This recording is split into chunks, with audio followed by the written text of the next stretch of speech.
All right. So after what we talked about here on the previous couple days when we were focusing on like the basics, Mendelian genetics with things being dominant and recessive and alleles and Punnett squares and all of that stuff. That's is great, and that's kind of the first step. The problem is that Mendel came up with his laws and really the theory of dominance and recessiveness and didn't know about DNA. DNA hadn't been discovered yet, and chromosomes and all of that stuff. So what we find is that there is a lot of genetic inheritance that doesn't follow his laws, and what we call non-Mendelian genetics. And that's what we're going to look at here Thursday and Friday. To be able to understand much about non-Mendelian genetics, we have to know a little bit more about the chromosome and DNA and its role in genetics, being the carrier of genes. And since gametes, sperm and egg cells, are the cells that carry the genetic information that's going to be passed on to offspring of two individuals, we need to understand how those are made so that we can then, by extension, understand the chromosomal basis of genetic inheritance. So, if we remember, mitosis, which sounds similar to meiosis, involves cell division and it produces cells with the same information, exact copies of DNA. So we get identical daughter cells that are exact copies of one another. So they have the same amount of DNA, the same number of chromosomes, all the same genetic information. So mitosis, while very useful in producing new body cells, is not how we're going to produce sperm and egg cells or gametes, because gametes should not have the same number of chromosomes as every other cell in the body, and we're going to look at and see exactly why that is next. All right. In a lot of simple single-celled organisms, like even single-celled eukaryotes, they reproduce asexually. They just reproduce through mitosis. They divide by copying their DNA, and the resulting cell is an exact copy or clone of the original. So there's not a lot of genetic diversity that way. It's very easy and quick to do, but there's not a lot of genetic diversity if we were to replicate just by mitosis. The rest, especially the rest of multicellular life, they reproduce what we call sexually by the joining of the two gametes, the sperm and egg cells. But the idea is that we don't make those sperm and egg cells by mitosis. If we did, we would have an egg cell that had 46 chromosomes, and we'd have a sperm cell that had 46 chromosomes, and we would create new life that had 92 chromosomes. And each generation would have twice as many chromosomes as the previous generation, and that would get out of hand fast. So there's no way to make new life sexually by mitosis, because then we're not going to have the right number of chromosomes.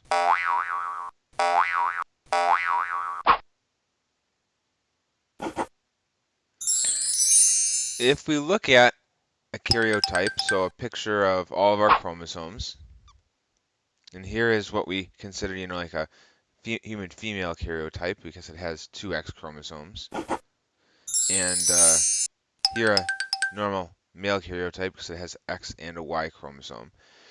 you're going to remember that we have 23 pairs, that chromosomes are paired into what we call homologous pairs or copies. And that's going to be really important for how we make sperm and egg cells, believe it or not.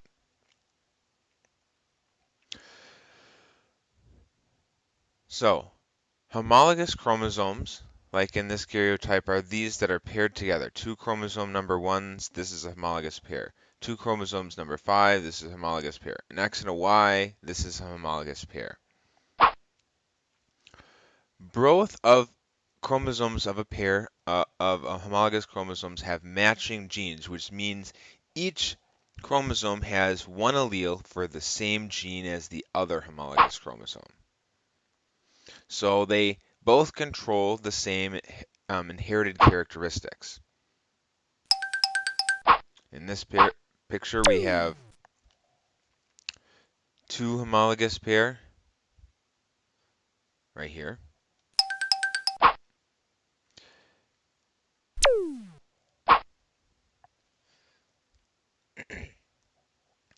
And if we were to replicate that DNA, now we have two double-stranded homologous chromosomes. Two single-stranded homologous chromosomes, two double-stranded homologous chromosomes. So how we're going to make sperm and egg cells is we're going to create cells, sperm and egg cells, that have half the number of chromosomes as normal. They'll have 23 instead of 46. All right, and we call those sperm and egg cells gametes. And this process, for which we go from 46 chromosomes having two of each chromosomes or homologous pairs, we're going to make sperm and egg cells that only have one of each homologous pair of chromosomes. And that process is meiosis. And that way, the sperm and egg cell can combine to produce new life that has a diploid number, that has two chromosomes of each pair, except one of each homologous chromosome came from the mother and came from the father. So in meiosis, producing sperm and egg cells, we alternate stages. Chromosome number must be reduced from 46 to 23. So from a diploid number, two of each chromosome, to a haploid number, one of each chromosome.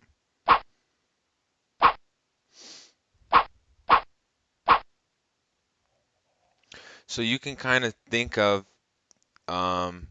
the meiosis part going from two of each chromosome to one of each chromosome, and then them combining the sperm and egg cells to form a zygote that have diploid, two of each chromosome.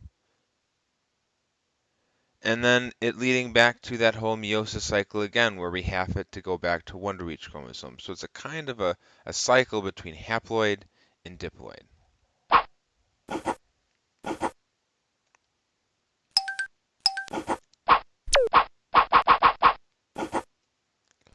So here we have our gametes, or sperm and egg cells, that have one copy of each chromosome. They're a haploid number. And they come together to make a zygote, or new life, that has two copies of each chromosome, a diploid, just like it should be. And then eventually this new life will itself go through meiosis and produce gametes that have half that number, have one of each chromosome. This way, we can mix things up. We can add genetic diversity to each new generation, because each new generation is a combination of chromosomes from both of the parents. Half the DNA is from one parent, half the DNA is from the other. So special cell division happens in meiosis, where we reduce a diploid to a haploid number to make gametes, to make sperm and egg cells.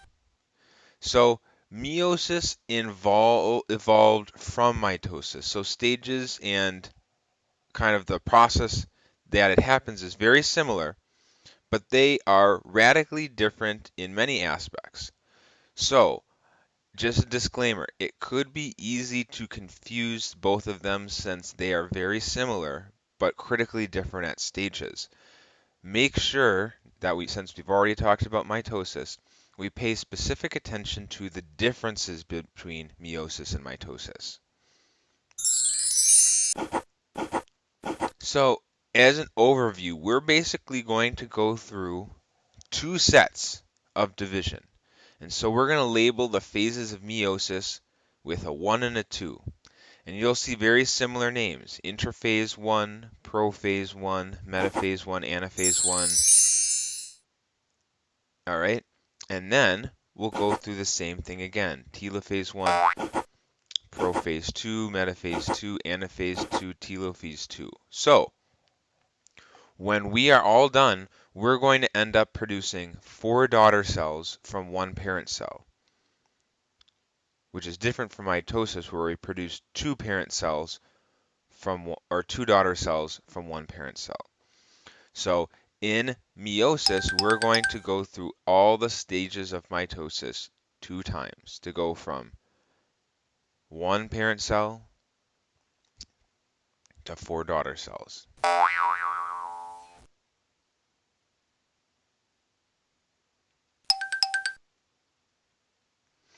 So in the double division of meiosis, we are going to start out just like we would in mitosis by replicating our DNA and forming our sister chromatids. The first division separates homologous chromosomes. So one chromosome 1 goes to one side of the cell, one chromosome 1 goes to the other side.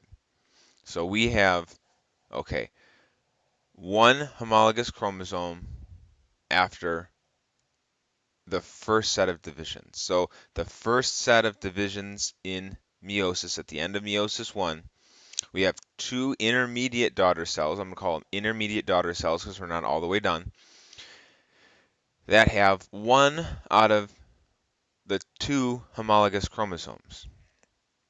But those X's, those duplicated chromosomes, have still both sister chromatids attached.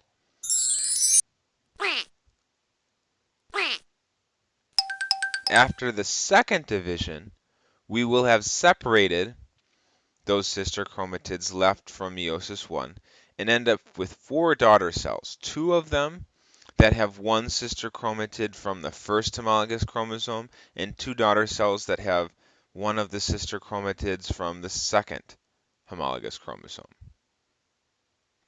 So we need to divide homologous chromosomes first and then sister chromatids like mitosis second. So, preparing for meiosis, the first steps of meiosis, just like in mitosis, we're duplicating or replicating our DNA. So we go from single-stranded chromosomes to double-stranded chromosomes.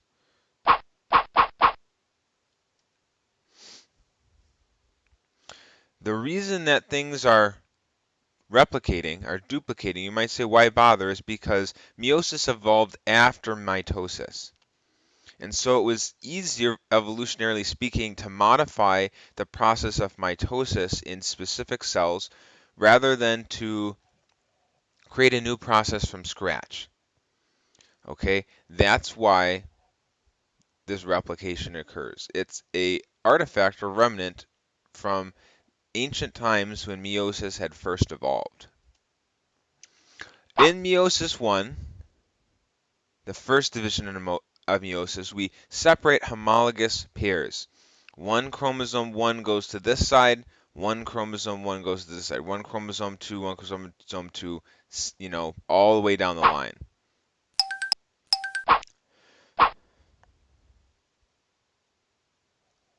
So here we have prophase 1, metaphase 1, telophase 1.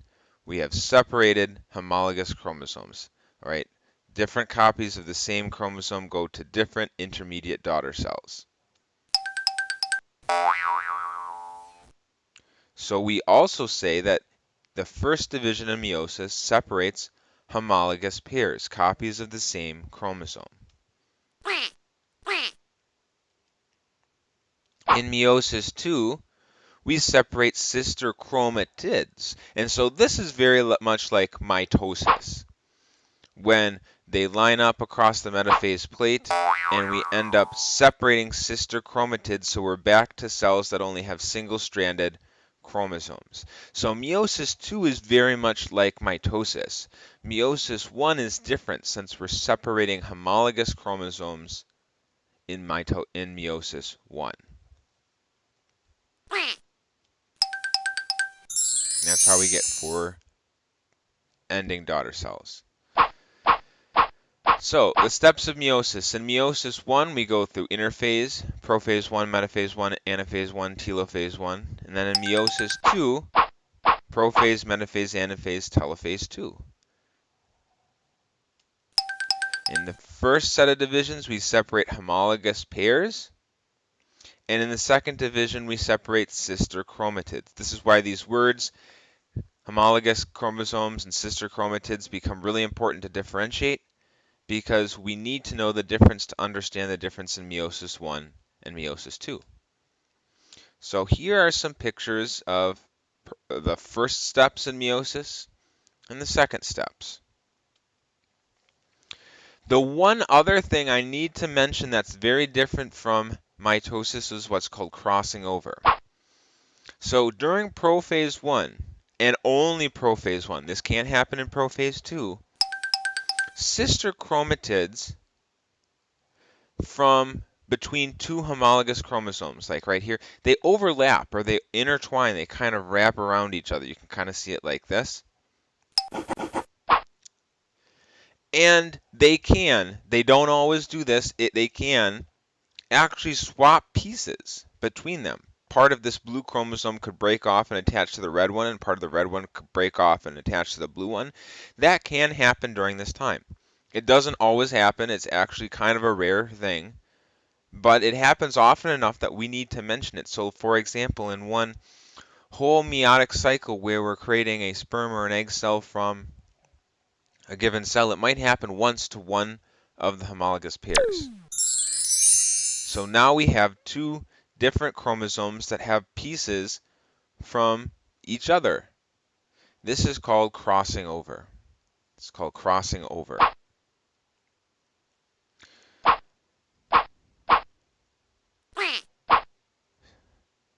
So if we think about it in first the 3 steps, the chromosomes overlap, the DNA breaks, and then refuses to the other chromosome. And in doing it, it produces new combinations of traits. Now the chromosomes have DNA that they didn't have as part of their chromosome before, from the other homologous chromosome. Remember, this only happens in meiosis 1, in prophase 1. So here if we look at a picture of meiosis versus mitosis, and I might pause it here on your player to take a closer look, we can compare and contrast the two processes. In mitosis, we have 1 division, and in meiosis, we have 2.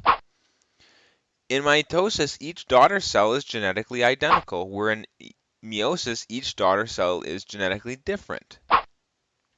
We produce 2 daughter cells in mitosis instead of 4 in meiosis. In mitosis, we're making daughter cells that are diploid from a diploid cell. And in meiosis, we're producing daughter cells that are haploid from a diploid cell.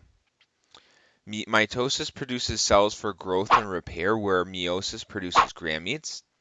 And in mitosis, there's no crossing over, where crossing over is possible in meiosis. So then, putting it all together, through meiosis we produce gametes that then through fertilization can combine to make a zygote, or a new life. All right, that's what I want to talk about today.